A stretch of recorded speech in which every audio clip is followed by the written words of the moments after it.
So time got away from me this week, and I do apologize about that. So instead of the new video, I was really excited to work on about superchargers. We are going to be doing another one of these little talking head videos, but today I kind of wanted to talk about different kinds of core Skylanders and kind of evaluating which game had the strongest core Skylanders. Core Skylanders are amongst my favorite Skylanders in the franchise, right? They're always so reliable, they're so steadfast, and they also have like great design space too. Whereas with the gimmick Skylanders, they needed to fit in a certain archetype of game.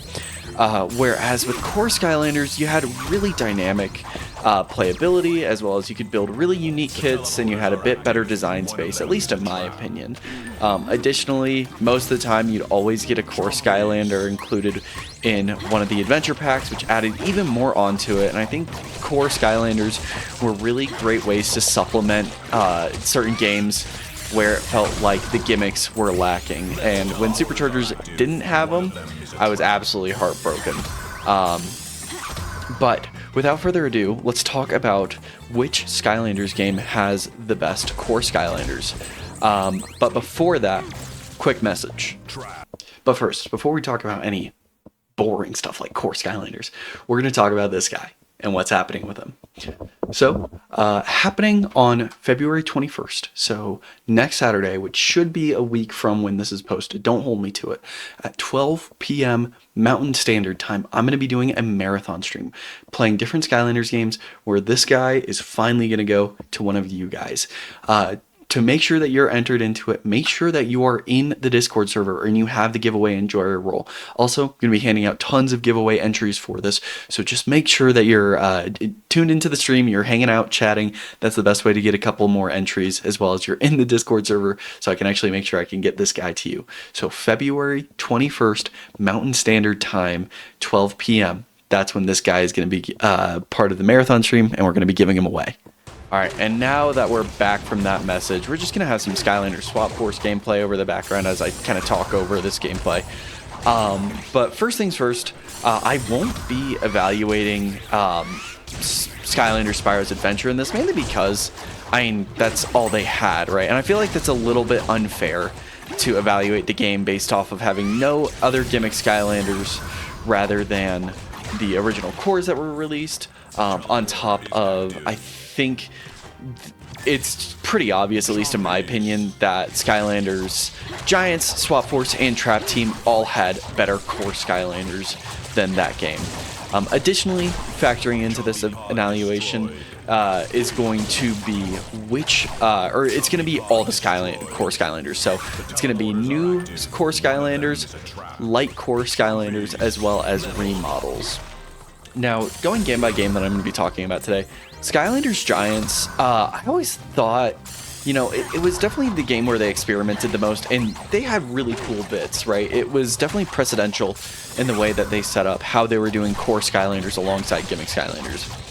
What I kind of noticed in the design of these Skylanders, though, is they're a bit more toy-like, and they're a little bit indistinguishable compared to what different core Skylanders looked like in future games.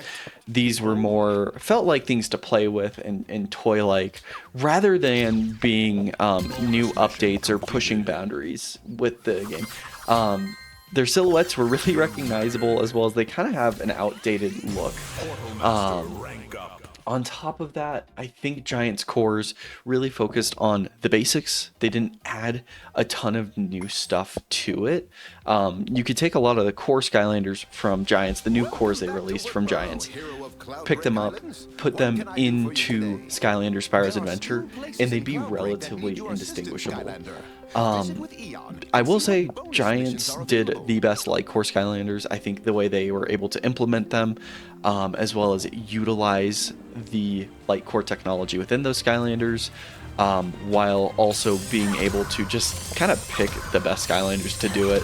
Light core Prism Break, light core Jet Vac, light core Eruptor are some of the first ones that come to mind, with how well done they were. Now, I don't want to understate the fact, I think all of the Giants remodels, as well as most of the poses, are strict upgrades on what used to exist. Additionally, I think they had a really easy way to pick up and play, and for the second game in the franchise, that's kind of what you want to see. But those are just my thoughts on Giants. Let's talk about Swap Force now. Skylanders Swap Force probably has the most unique versions of every single core Skylander. There's a reason why I picked to play Skylanders Swap Force. In a design sense, right, they really meet that nice middle ground of not looking too much alike other games' Skylanders, right? With Trap Team, they're so unique and so detailed and so distinguishable.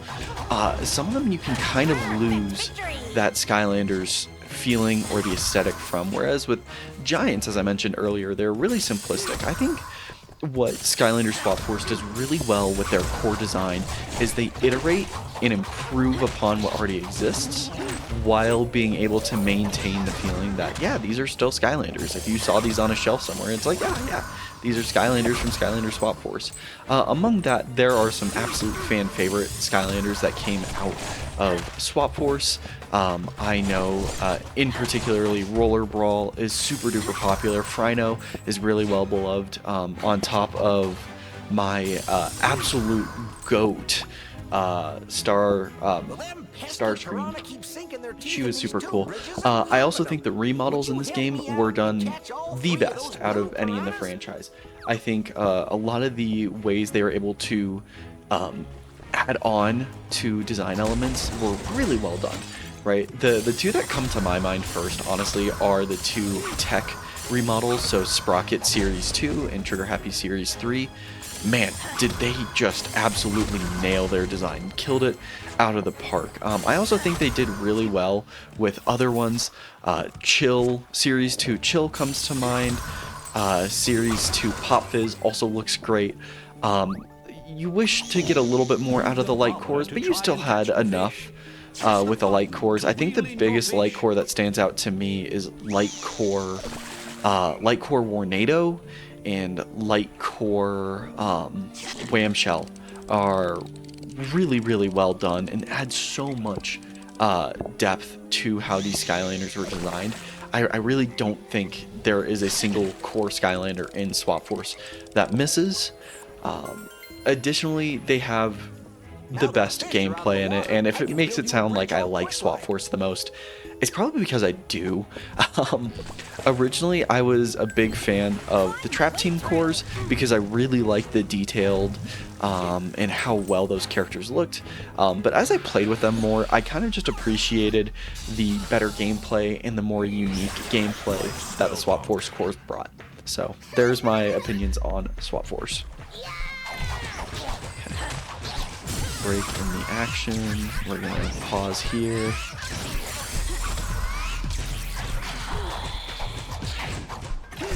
And lastly, we're going to talk about the game that had the last core Skylanders in it, and that was Trap Team. Now, Trap Team having the last batch of core Skylanders as well as no light core Skylanders really hurts it, in my opinion. I think the best way I can talk about Skylanders Trap Team's different core Skylander lineup is they got a little too lost in the sauce. And what I mean by that is instead of really focusing on core Skylander mechanics, core gameplay, and maybe adding on new ways to play, they really went out there with different and unique kinds of Skylanders, right? Flip Wreck, Bat Spin, Fling Kong, Blackout, and Spotlight, they all have really unique gameplay patterns. Not just those four, but those are the ones that come to mind. But sometimes they seem a little too far away from what you're familiar with as a Skylanders player. Now, I will say they do have the best design, right? The design on these Skylanders is so intricate, so detailed. It looks so good, and it really is. It's never been matched in Skylanders design, period. I will beat the drum saying Skylanders Trap Team, especially their cores, had the most detailed unique and identifying designs of any Skylanders game in the franchise, and that goes for Skylanders gimmicks, or gimmick Skylanders, as well as normal core Skylanders. However, that's kind of where my praise ends with it. A lot of the remodels were done very similar to how they used to exist. The other thing that Trap Team is going to get knocks for against me is kind of the fumbling, if you would call it. How the Tech, Earth, and Undead, which are at least in the top 4 elements for many people, a lot of people that's their 1, 2, 3, didn't get any new reposes. With that being said, the new Skylanders in those elements were great. I love Rocky Roll. Choppa is very fun to play as well as there's a community member who is absolutely obsessed with Choppa for good reason. And Batspin and Funny Bone, I don't think they're the best Skylanders, but that's just my personal opinion here. On top of that, I think it got a little redundant continuously seeing all these same Skylanders getting multiple series variants, right? I still don't think Jetvac and Gilgrunt and Pop Fizz needed all these variants. I think it could have been allocated a little bit better to give maybe some new core Skylanders, or maybe some lesser appreciated Skylanders, a little extra time to shine. But the ultimate knock I have against Trap Team is going back to my original point of the argument, is that with Trap Team, core Skylanders became too much of a cost to bear. And for that reason, I really can't appreciate Skylanders Trap Team cores as much as I used to, seeing the best way I can equate it to is a Pyrrhic victory of, yes, these Skylanders were fantastic, but at the cost of no more core Skylanders for the rest of the game series. So, in a very long-winded way to say it, I think factoring in light cores, remodels, as well as new core Skylanders, I do think Swap Force does win in that. I think anybody could add a couple of Swap Force core Skylanders to their collection and really increase the gameplay value and the fun they have, right? I would say if you don't have a Star Strike or a Smolder Dash, you know, any of those Skylanders, treat yourself. Go pick one up. I think they're excellent additions. The other thing is, they're not too terribly expensive. I know I'm playing as the Chase Skylander, and that is me being a little hypocritical here. But compared to Trap Team, the cost of getting all the core Skylanders for Swap Forces is nowhere near how much it would be for Trap Team. And as much as I love Giants, and I think it did a lot of good for the game, I think the designs as well as the gameplay can feel a little too similar to the original Skylanders game, the original Skylanders and Skylanders Spyro's Adventure, as well as Sprocket was a Skylander kid there, guys. We cannot in good conscience give that game the award with having probably the worst Skylander in the series in it. Physical and 75% psychological. You can win battles with all the power of your mind if you Going back to talking. Now, one of my best psyche outs was a thing we called the bug-eyed cobra. But to make a long story long, I do think Swap Force, just in terms of the collectability of them as well as the uniqueness of them, I think with the cores Skylanders from Swap Force, it adds so much more to the game, and I think that is why Skylanders Swap Force is so well liked and appreciated in the community. Is it felt like a game where you didn't need to play as the gimmick Skylanders the entire time, and you can have a ton of fun playing as the new core Skylanders or the new remodels. And if you disagree with my opinions, let me know in the comment section down below, or come join the conversation in the Discord server. Just as a reminder, February 21st, next Saturday, 12 p.m. Mountain Standard Time, marathon stream where we're going to be giving this guy away, as well as announcing the next giveaway too. So make sure that you're there, hanging out, and you're in the Discord server, linked down below. Have a fantastic rest of your day, guys.